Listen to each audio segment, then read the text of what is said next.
Ce qu'il s'est passé donc autour de ce Metz-Strasbourg. On va relater justement tous ces incidents, Alexandre, avec pour l'instant un derby qui était plutôt bien parti, avec notamment l'anniversaire de la Horda Frénétique qui fêtait ce soir ses 10 ans d'existence. Et puis ce fait de jeu, on en a parlé tout à l'heure, avec Barbosa qui s'effondre. Le jeu se poursuit, Monsieur Ruffray en a parfaitement le droit.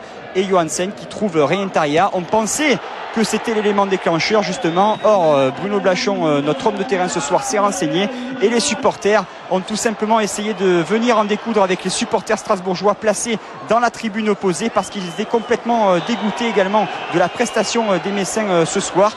Les forces de l'ordre, notamment les CRS, vont intervenir pour stopper un petit peu ces heurts. Monsieur Ruffray en discussion avec le délégué, Monsieur Philippe Prudon.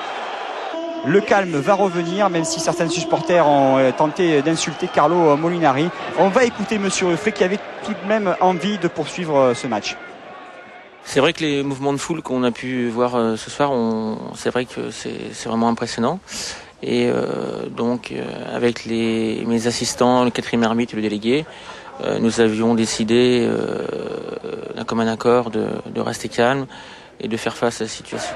Le jeu va donc reprendre après 6 bonnes minutes d'arrêt de jeu et ce ballon rendu par les Messins. Ensuite Stéphane Cassard qui va venir discuter avec son entraîneur Jean-Marc Furlan parce qu'il reçoit des projectiles de la part de l'autre groupe de supporters. Monsieur Ruffray va discuter avec Cassard, va discuter avec le délégué. Il faut savoir que Monsieur Ruffray était l'arbitre de Nantes-Toulouse la saison dernière lorsque le match a été arrêté par le préfet de police. Il s'est servi de cette expérience pour mener ce match à son terme ce soir. On l'écoute à nouveau.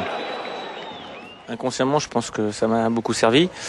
Mais c'est vrai que juste le gardien de Strasbourg a reçu des cailloux. Et c'est vrai qu'il est venu quelques instants sur le bord de touche nous dire qu'il était gêné. Mais je pense que dans toute situation, il faut dédramatiser. Et c'est, je pense qu'on a réussi à faire ce soir avec les délégués et le quatuor arbitral.